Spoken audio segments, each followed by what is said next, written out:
여러분, 아브라함이 믿음이 자기의 행위와 결단이었다면 아브라함은 자랑했을 거예요.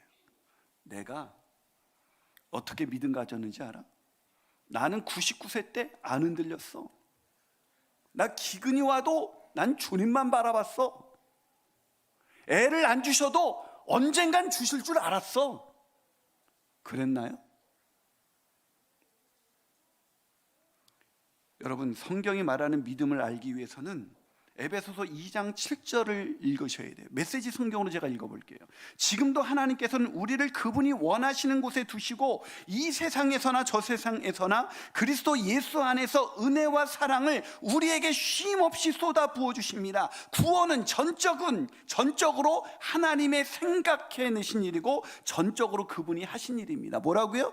구원을 우리가 받은 것은 우리의 어떤 것 때문이 아니라 하나님의 은혜와 사랑을 계속해서 쏟아 부으십니다. 으로 인해서 하나님께서 전적으로 하신 일이고 전적으로 그분이 생각이고 그분이 하신 일이라는 거예요. 무슨 말입니까? 하나님의 열심에 의해서 우리를 구원으로 인도하신다는 것입니다.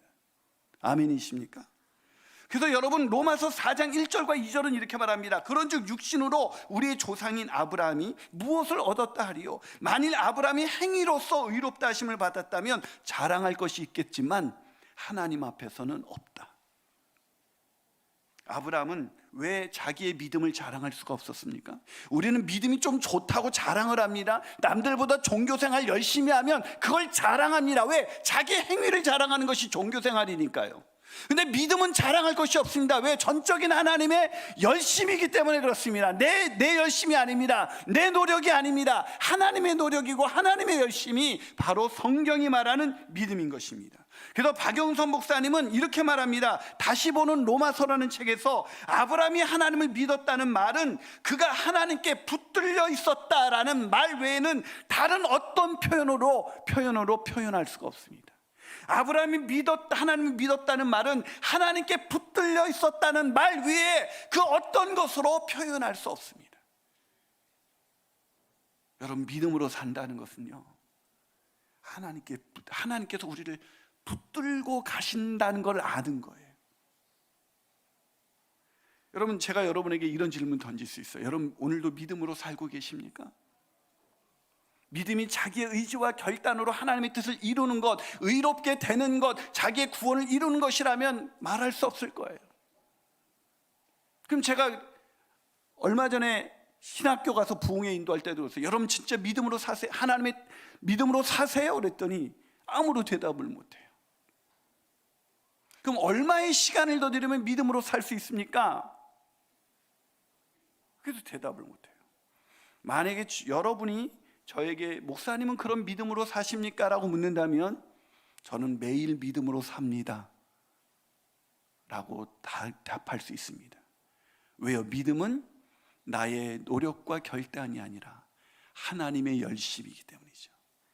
나같이 죄와 허물로 망가진 자를 하나님이 오늘도 포기하지 않고 오늘도 나를 붙들고 계십니다.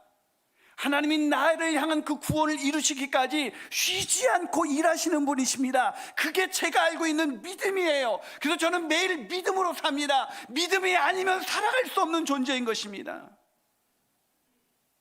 그런데 많은 사람들은 믿음을 자기의 행위, 자기의 노력, 자기의 열심이라고 생각하기 때문에 믿음으로 살려고 늘 노력하지만 믿음으로 살지 못하는 자기 자신을 발견할 뿐인 것입니다. 여러분, 그래서 아까 읽었었던 오늘 본문에서 이 부분을 제가 더 명확하게 이해시키기 위해서 본문 14절과 15절을 메시지 성경으로 한번 읽어드릴게요. 만일 우리가 하나님께 무엇인가를 얻는 것이 자기가 해야 할 일을 다 마치고 온갖 서류를 다 구비해야만 비로소 가능한 일이라면 인격적인 신뢰가 들어설 여지는 아예 사라지고 약속은 냉혹한 계약으로 바뀌고 맙니다. 그것은 거룩한 하나님의 약속이 아닙니다. 사업상의 거래일 뿐입니다. 빈틈없는 변호사가 깨알 같은 글씨로 작성한 계약서는 우리가 얻을 것이 전혀 없을 것이라는 사실만 확인해 줄 뿐입니다. 그러나 애초에 계약이라는 것은 없고 계약, 쌍방간의 계약이 아니라 약속, 하나님의 약속만 있는 것이라면 그것은 여러분이 깰 수 있는 것이 아닙니다. 여러분 아까 제가 일대지에서 보았어요. 믿음은 하나님이 우리를 구원하시겠다는 하나님의 약속이다. 그건 깨지지 않습니다. 왜 안 깨져요? 쌍방 계약이 아니기 때문입니다. 계약은 한쪽에서 안 지키면 깨지는 것입니다. 한쪽에서 안 지켰으면 더 이상 요구할 수 없습니다. 그러나 하나님의 신실하신 언약, 하나님의 일방적인 약속, 우리를 구원하시고 우리를 은혜를 베푸시기 원하시는 하나님의 이 일방적인 약속은 절대 깨지지 않습니다. 하나님은 신실하신 하나님이시기 때문입니다. 그래서 아브라함이 그렇게 사고치고 그렇게 믿음의 조상답지 못한 삶을 살았음에도 불구하고 그 약속을 이루시기 원하시는 신실하신 하나님의 열심, 그 하나님의 열심은 끝이 없기에 마침내 아브라함이 모리아 산에서 믿음으로 이삭을 드릴 수가 있었던 것입니다. 기억하십시오. 믿음은 우리를 의롭게 하시는 하나님의 열심입니다. 그러게 오늘 내가 죄 가운데 넘어져 있다 할지라도, 오늘 내가 죄와 허물로 넘어져서 내가 정말 주님의 뜻대로 살 수 있을까? 내가가 아닙니다. 내가가 아니라 하나님이 그렇게 살아가도록 오늘도 우리 안에서 내주하시면서 성령님을 보내셔서 우리가 그렇게 살아갈 수 있도록 오늘도 일하고 계시는 것입니다. 그거를 아는 것이 바로 믿음인 것입니다. 아멘이십니까? 마지막으로 성경이 말하는 믿음은 뭘까요? 그것은 믿음은 전적인 하나님의 은혜입니다. 뭐라고요? 믿음은 전적인 하나님의 은혜. 은혜 아닌 것이 하나도 없다는 거예요. 제가 좋아하는 찬양이 있습니다. 은혜 아니면 살아갈 수가 없네. 호흡마저도 다 주의 것이니. 여러분, 믿음이 하나님의 은혜라는 말을 하면 또 한번 질문하죠. 여러분 믿음으로 사십니까? 이 말을 바꿀게요. 여러분 주님의 은혜 아니면 살아갈 수 없는 존재인 걸 인정하십니까? 그게 바로 믿음으로 사는 거예요.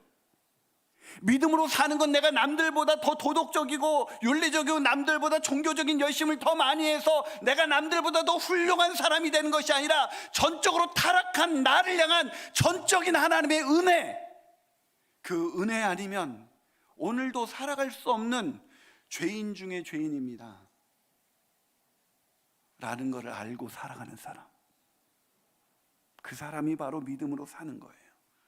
그래서 앞서 소개한 책에서 박영선 목사님은 다시 보는 로마서에서 이렇게 말합니다. 아브라함은 그가 어떻게 남들과 다른 믿음을 가지고 경건했느냐를 보여주기 위해 등장한 것이 아닙니다. 하나님이 희망 없는 세상에 당신의 구원을 성실함으로 지키기로 작정하시고 망할 수밖에 없는 인류 역사에 개입하셔서 멸망의 길을 뒤엎으시고 당신의 신실한 약속과 그 승리를 성취하기로 작정하셨는데 이 일을 대표하는 사람이 바로 아브라함입니다. 아브라함은 하나님의 은혜를 입은 존재란 무엇인지를 보여주는 대표자로 서 있을 뿐인 것입니다. 다시 읽겠습니다. 아브라함은 하나님의 은혜를 입은 존재가 무엇인지를 보여주는 대표자로 서 있을 뿐입니다. 그가 남다르다는 이유로 대표자가 된 것이 아닙니다. 그래도 헷갈리십니까? 그렇다면 에베소서 우리가 외우는 구절이죠. 에베소서 2장 8절 9절 세 번역으로 읽어보겠습니다. 여러분은 믿음을 통하여 은혜로 구원을 받았습니다. 이것이 여러분에게서 난 것이 아니요 하나님의 선물입니다. 행위에서 난 것이 아닙니다. 그러므로 아무도 자랑할 수가 없습니다. 사랑하는 여러분, 성경이 말하는 믿음은 하나님의 은혜인 것입니다. 전적인 은혜. 과거, 현재, 미래의 모든 죄까지도 완전히 용서하시는 완전한 은혜. 이 은혜로 우리를 구원하시기 위해서 하나님이 치르신 대가가 바로 십자가인 것입니다.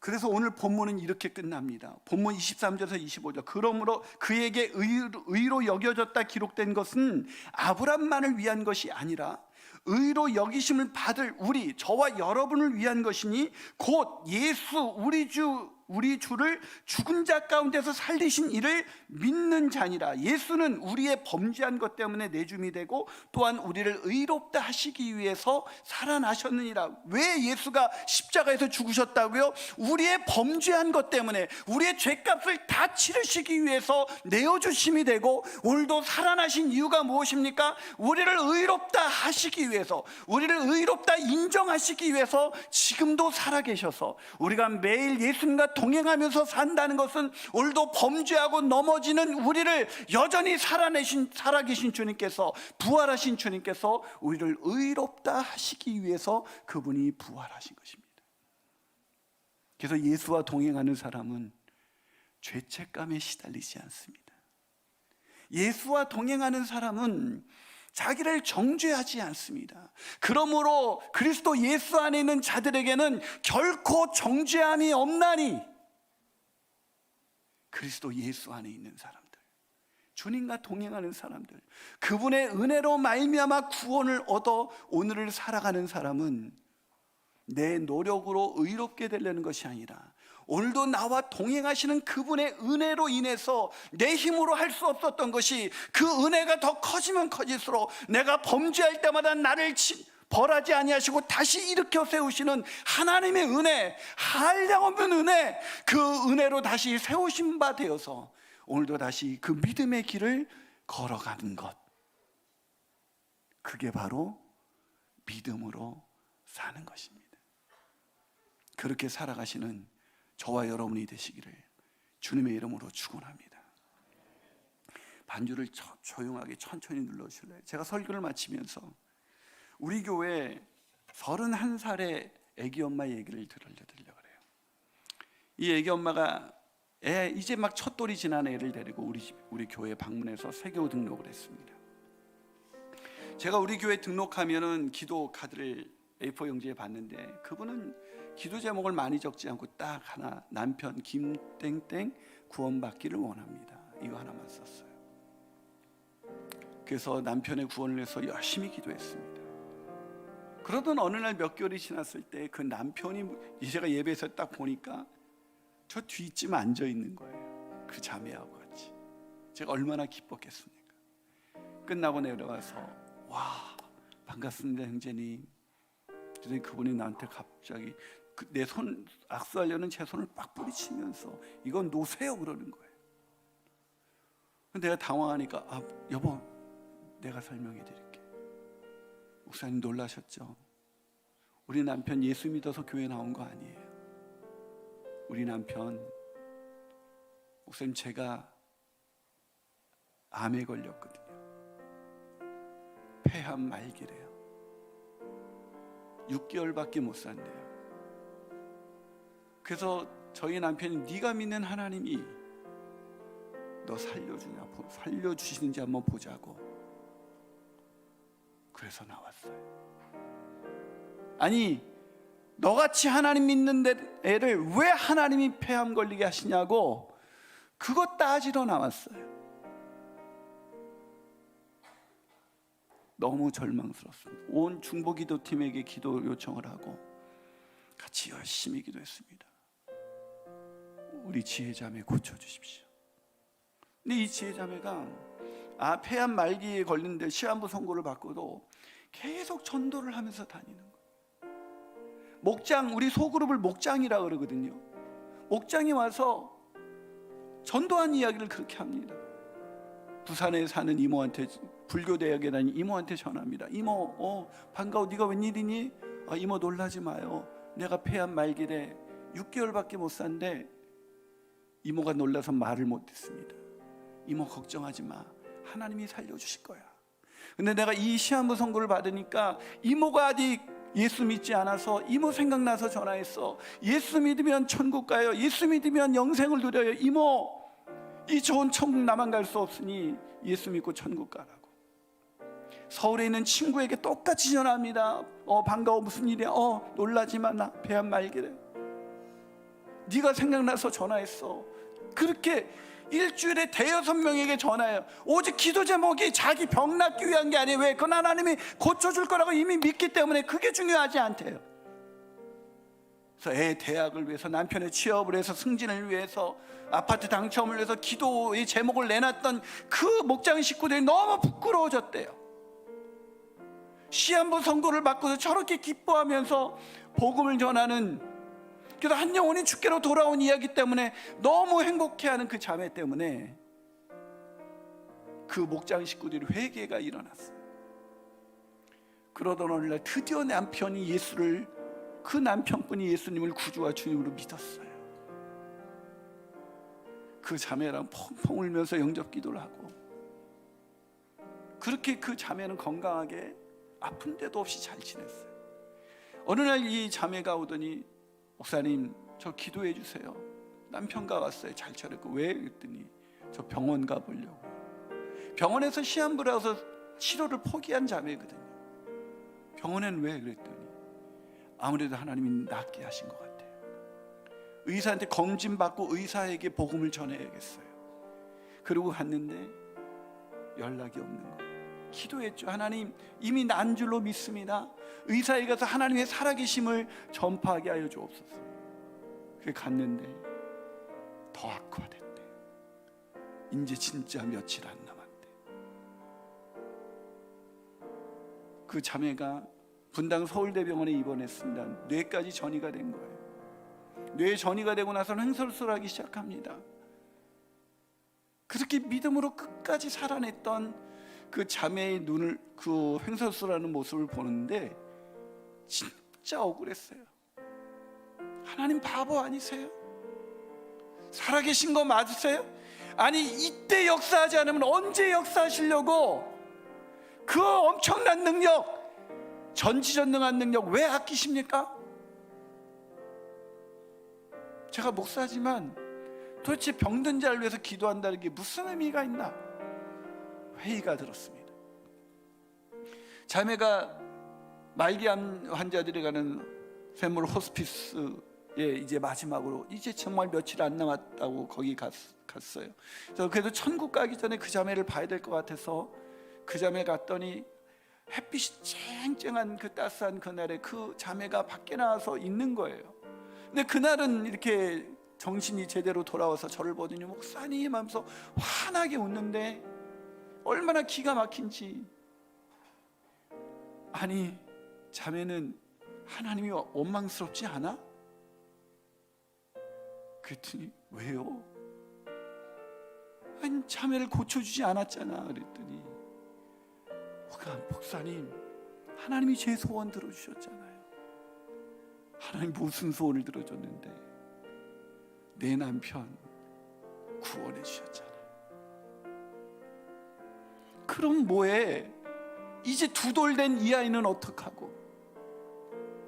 목사님, 하나님이 이 아이의 구원자이시잖아요.